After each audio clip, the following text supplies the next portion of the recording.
गजानन नमो हनुमान, नमो गजानन नमो हनुमान, नमो गजानन नमो हनुमान।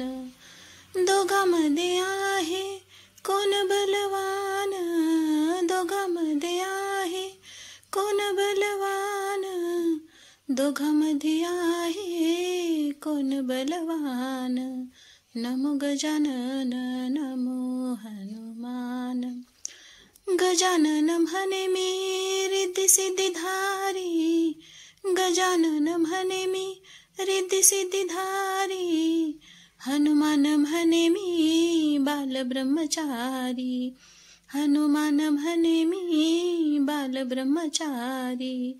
नमो गजानन नमो हनुमान, नमो गजानन नमो हनुमान। गजानन म्हणे माझ्या नैवेद्याला लाडू, गजानन म्हणे माझ्या नैवेद्याला लाडू, हनुमान म्हणे मला तेलाचा गडू, हनुमान म्हणे मला तेलाचा गडू। नमो गजानन नमो हनुमान, नमो गजानन नमो हनुमान। तर नमस्कार सर्वांना, खूप खूप स्वागत आहे वैशूज किचनमध्ये। तर सगळा अभंग काही बसत नाही एवढ्या व्हिडिओमध्ये, तर आपलं 2 अंतरे म्हटलेले आहेत। छान असा माझा आवडता अभंग आहे। तर ही अशा पद्धतीनं बघा, आंबाडीची भाजी आहे, डाळ आणि आंबाडीची भाजी एकदम मी शिजवून घेतलेली आहे। त्याची डाळ मी 1 तासभर मुरत ठेवली होती पाण्यामध्ये, आणि नंतर मग त्याला बघा ही पिळून व्यवस्थित अशी स्वच्छ एका बाजूला काढून घेतली।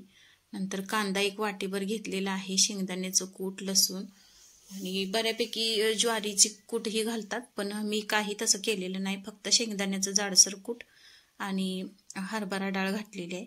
तर तेल भरपूर घालावं लागतं या भाजीला। तेलामध्ये छान असा कांदा परतून घेतला, परत लसूण परतला, आणि हे बघा अशा पद्धतीनं थोडासा लालसर कांदा भाजून घ्यायचा, आणि लसूण 1 चमचाभर घातलेला आहे, मी चेचून घेतलेला आहे। 10-12 पाकळ्या असतील लसणाच्या।